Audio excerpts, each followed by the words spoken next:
हे दोस्तों नमस्कार। आप सभी का स्वागत है। दोस्तों अगर आप चैनल पे नए हैं तो चैनल को सब्सक्राइब कर लें और बेल आइकन पर प्रेस कर लें। आज जो प्रश्न लेकर आए हैं वह हैं भारतीय इतिहास से। ठीक है, तो स्टार्ट करते हैं प्रश्न के साथ। आजीवक संप्रदाय एक संप्रदाय था। तो आजीवक संप्रदाय जो है बुद्ध के समय का एक संप्रदाय था। अगला प्रश्न है, सिकंदर महान का शिक्षक कौन था? तो जान लेते हैं सिकंदर कौन था। और सिकंदर के शिक्षक जो थे वह थे अरस्तु। ठीक है, सिकंदर के जो शिक्षक थे अरस्तु था। और इनका जो जन्म है 356 ईसा पूर्व में हुआ था। ठीक है, सिकंदर के पिता का नाम फिलिप था। सिकंदर ने भारत विजय जो अभियान था 326 ईसा पूर्व में जो है अभियान की शुरुआत की थी। और उसका सेनापति कौन था? Seleucus Nicator. सिकंदर ने आगरा शहर की स्थापना 1504 ईस्वी में की थी। ठीक है, आगरा शहर की स्थापना। अगला है, अलेक्जेंडर और पोरुस ने लड़ाई लड़ी थी। तो कौन सी लड़ाई लड़ी थी? इसका कहते हैं झेलम या बितस्ता का युद्ध। ठीक है, झेलम या बितस्ता या हेडिस्पीस का युद्ध के नाम से यह जाना जाता है। सिकंदर को पंजाब के शासक पोरस के साथ यह युद्ध करना पड़ा था। ठीक है, और इसे झेलम या बितस्ता या हाइडेस्पीस के युद्ध के नाम से जाना जाता है। अगला प्रश्न है, सिकंदर की मृत्यु के बाद उसके साम्राज्य का पूर्वी भाग किसके अधीन चला गया था? तो यह सेल्यूकस निकेटर के अधीन चला गया था। ठीक है, सेल्यूकस निकेटर ने सिंध नदी पार करके चंद्रगुप्त मौर्य से युद्ध किया था और यह पराजित हुआ। ठीक है, अगला है, उन स्तंभधार भवनों के को क्या कहते हैं जिनमें बौद्ध भिक्षु पूजा करते हैं? ठीक है, तो इसका सही जवाब हो जाएगा चैत्य। ठीक है, चैत्य कहते हैं। चैत्य एक सिरे पर स्तूप के साथ एक बौद्ध पूजा स्थल या प्रार्थना सभा भवन है। इसका निर्माण भक्तों के अधिक संख्या में एकत्रित होने के लिए किया गया था। वह अर्धवृत्ताकार छत, स्तंभ शीर्ष के साथ सही अनुपात वाले स्तंभ और उत्कृष्ट पालिशदार आंतरिक दीवारों के साथ आयताकार सभा भवन थे। ठीक है, ध्यान में रखना है। स्तंभ के 3 भाग थे। अवलंब भूमि में दबी नींव को कहते हैं सॉफ्ट। कार्ले, नासिक, अजंता, जुनार इत्यादि के चैत्य प्रसिद्ध हैं। ठीक है, अगला प्रश्न है, इच्छा सब कष्टों का कारण है, इसका प्रचार करने वाला धर्म कौन सा था? तो बुद्ध धर्म, बौद्ध धर्म में यह सब कहा गया है। ठीक है, और अगला प्रश्न है, जैन साहित्य को क्या कहते हैं? तो जैन साहित्य को क्या कहते हैं? जैन साहित्य को कहते हैं अंग। ठीक है, जैन साहित्य को अंग के नाम से जाना जाता है। महावीर के दर्शनों को सुव्यवस्थित करने का कार्य ईसा पूर्व 4वीं शताब्दी में पाटलिपुत्र संगीत से शुरू हुआ था। ठीक है, 512 ईसा पूर्व में वल्लभी संगीति में जैन साहित्य को अंतिम रूप दिया गया। इस संगीत की अध्यक्षता जो है देवादि क्षमा श्रवण ने की थी। अगला है, निम्न में से कौन सा शासक बुद्ध का समकालीन था? तो इसका सही जवाब है बिंबिसार। बिंबिसार जो है बुद्ध का समकालीन था। मगध साम्राज्य की जो है उसका वास्तविक संस्थापक कौन था? राजा बिंबिसार। ठीक है, वह हर्यक कुल से संबंधित था, हर्यक वंश से संबंधित था। और डॉक्टर जो हैं आर भंडारकर का मानना है कि बिंबिसार प्रारंभ में लिच्छवियों का सेनापति था जो उस समय मगध में शासन करते थे। अगला प्रश्न है, बुद्ध के जन्म और उसके पूर्व जन्म की कहानियाँ किसमें संकलित हैं? तो इसका सही जवाब हो जाएगा जातक कथाएं। जातक कथाओं में यह संकलित हैं।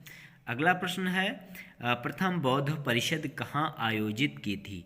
तो प्रथम बौद्ध परिषद कहाँ आयोजित की थी? यह राजगृह में आयोजित की थी। ठीक है, और बुद्ध की मृत्यु के बाद 4 बौद्ध संगीतियाँ हुई थी, जिसमें प्रथम जो है राजगृह में हुई थी प्रथम बौद्ध संगीति, द्वितीय वैशाली में, तृतीय जो है पाटलिपुत्र में और कश्मीर में चतुर्थ हुई थी। पहली बौद्ध संगीति राजगृह राजगीर में हुई थी। इसकी अध्यक्षता किसने की थी? महाकश्यप ने की थी। महाकश्यप ने की थी इसकी अध्यक्षता। ठीक है, ध्यान में रखना है। अगला है, बुद्ध के प्रथम प्रवचन को क्या कहा जाता है? तो धम्म चक्र पवन शुद्ध कहा जाता है। धर्म चक्र प्रवर्तन कहा गया है। ठीक है, धर्म चक्र प्रवर्तन, इसका ऑप्शन जो है सही हो जाएगा आपका दूसरा। ठीक है, धर्म चक्र प्रवर्तन करके कहा गया है, ध्यान में रखना है। और बौद्ध परंपरा में यह उपदेश धर्म प्रवर्तन के नाम से विख्यात हो गया। ठीक है, बोध गया से चलकर महात्मा बुद्ध सारनाथ पहुँचे, वहाँ अपने पूर्व काल के 5 साथियों को उपदेश देकर अपना शिष्य बना लिया। ठीक है, तभी यहाँ पे इन्होंने जो उपदेश दिया उसे धर्म चक्र परिवर्तन के नाम से जाना गया। अगला है बुद्ध धम्म और संघ मिलकर कहलाते हैं। तो बुद्ध और धम्म संघ मिलकर क्या कहलाते हैं? तो यह त्रिरत्न कहलाते हैं। ठीक है, त्रिरत्न कहलाते हैं। पहला ऑप्शन सही हो जाएगा। अगला है मिलिंद पन्हु क्या है? तो मिलिंद पन्हु क्या है? एक बौद्ध ग्रंथ है। चौथा ऑप्शन सही हो जाएगा। मिलिंद पन्हु क्या है? यह एक बौद्ध ग्रंथ है। और अगला प्रश्न है निम्नलिखित में से कौन सा संप्रदाय बौद्ध धर्म का नहीं है? तो इसका सही जवाब हो जाएगा दिगंबर। दिगंबर जो संप्रदाय है यह बौद्ध धर्म का नहीं है। ठीक है, महावीर का प्रथम शिष्य कौन था? तो इसका सही जवाब हो जाएगा जमाली। जमाली जो है इनका प्रथम शिष्य था। महावीर के प्रथम शिष्यों की श्रेणी में जो है जमाली आते हैं। ठीक है, इसके अतिरिक्त उन्होंने पाबा में 11 ब्राह्मणों को जैन धर्म में दीक्षित किया था। सर्वप्रथम अनुयायी माने जाते हैं। महावीर ने अपने अनुयायियों को 11 गणों में विभक्त किया और प्रत्येक गण समूह का गणधर इन्हीं 11 ब्राह्मणों में से एक एक को बनाया। ध्यान में रखना है, महत्वपूर्ण है। अगला है वर्धमान महावीर और किस नाम से विख्यात हुए? ठीक है, वर्धमान महावीर और किस नाम से विख्यात हुए? तो इसका सही जवाब हो जाएगा जेना। जेना के नाम से यह विख्यात हुए थे। जेना शब्द का मूल अर्थ है विजेता। ठीक है, इसका अर्थ है जेना का विजेता। अगला प्रश्न है तिब्बत में बौद्ध धर्म का प्रचार करने वाले बौद्ध भिक्षु कौन थे? तो बौद्ध भिक्षु कौन थे? तो यह पद्म संभव थे। ठीक है, बौद्ध भिक्षु कौन थे? यह पद्म संभव थे।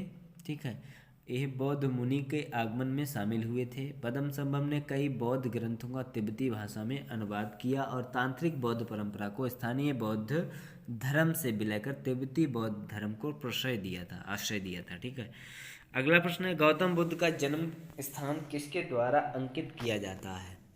तो इसका सही जवाब हो जाएगा अशोक मौर्य रुम्मनदेई स्तंभ। गौतम बुद्ध का जन्म जो है रुम्मनदेई या लुम्बिनी नामक स्थान पे हुआ था। ये वर्तमान में नेपाल में पड़ता है। ठीक है, अगला प्रश्न है भारतीय इतिहास के निम्नलिखित युगों में से किसके दौरान क्षत्रिय एक विशिष्ट पहचान रखते थे? तो इसका सही जवाब हो जाएगा बुद्ध के युग में। ठीक है, भारतीय इतिहास में निम्नलिखित युगों में से किसके दौरान क्षत्रिय एक विशिष्ट पहचान रखते थे? तो बुद्ध काल में। ठीक है, बौद्ध धर्म जब था तभी। न्याय सूत्र किसने लिखी थी? तो न्याय सूत्र किसने लिखी थी? तो इसका सही जवाब हो जाएगा गौतम। गौतम ने न्याय सूत्र लिखी थी।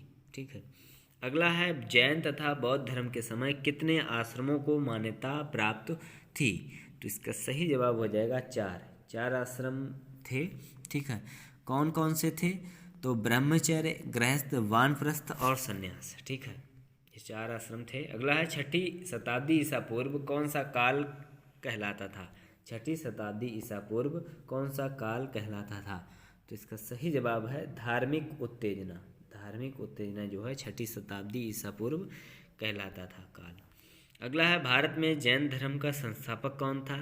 तो जैन धर्म का जो संस्थापक था वह महावीर थे। ठीक है, जैन धर्म के जो संस्थापक थे वे कौन थे? महावीर थे। ठीक है, और 24वें तीर्थंकर इनको माना जाता है। ठीक, अगला है बौद्ध धर्म में त्रिरत्न क्या इंगित करता है? तो बौद्ध धर्म में क्या इंगित करता है? ठीक, तो बौद्ध धर्म में त्रिरत्न जिसे कहते हैं विनय पिटक, सुत्त पिटक, अभिधम्म पिटक, इनको मिलके ही त्रिरत्न कहते हैं। ठीक है, जैसे कबीर की जो रचना है साखी शबद रमैनी मिलकर बीजक कहलाई, इसी प्रकार बौद्ध धर्म के जो पिटक हैं, ठीक है, त्रिरत्न हैं, इनको विनय पिटक, सुत्त पिटक, अभिधम्म पिटक का कहते हैं। अगला है उस राज्य का नाम बताइए जिसने पहली बार युद्ध में हाथियों का इस्तेमाल किया। तो इसका सही जवाब हो जाएगा मगध। मगध राज्य का नाम है जिसने पहली बार युद्ध में हाथियों का इस्तेमाल किया था। ठीक है, और प्राचीन काल में भारत में प्रायः युद्धों में हाथियों का प्रयोग किया जाता था। हालांकि मगध के शासकों ने सर्वप्रथम विनाश करने के लिए हथियार के रूप में हाथियों का प्रयोग बड़े पैमानों पर किया था। और जो प्लूटार्क के अनुसार कहा गया है, भारत पर सिकंदर के आक्रमण के समय जो है सिकंदर के सिपाहियों को आगे बढ़ने से रोकने के लिए नंद की सेना ने लगभग 6000 हाथियों को शामिल किया गया था। ठीक है। और मेगास्थनीज के अनुसार चंद्रगुप्त मौर्य की सेना में लगभग 9000 हाथियों को शामिल किया गया था। ठीक है। अगला प्रश्न है, किसकी सेना ने ग्रीक शासक सिकंदर के साथ झेलम नदी के तट पर मुकाबला किया था? तो इसका सही जवाब हो जाएगा पोरस।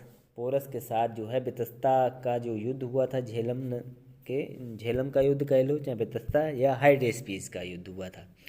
अगला है, उस गणतंत्र का नाम बताइए जो 6ठी शताब्दी ईसा पूर्व जातियों का राज्य संघ था। तो इसका जो सही जवाब हो जाएगा वह हो जाएगा वज्जी। उस गणतंत्र का नाम बताइए जो 6ठी शताब्दी ईसा पूर्व जातियों का एक राज्य संघ था। तो बज्जी। ठीक है, बज्जी या ब्रज्जी 6ठी शताब्दी ईसा पूर्व एक संघ था। बज्जी के शासक 8 राजवंशों के संघ थे, जिसमें बज्जी, लिच्छवी, नर्तक और विदेह अधिक महत्वपूर्ण थे। ये 16 महाजनपदों में से एक था। बज्जी जनपद में गणतंत्रात्मक शासन था। ठीक है। अगला है दोस्तों, यह वीडियो कैसा लगा कमेंट सेक्शन में ज़रूर बताएं। साथ ही चैनल को शेयर करें, लाइक करें। धन्यवाद।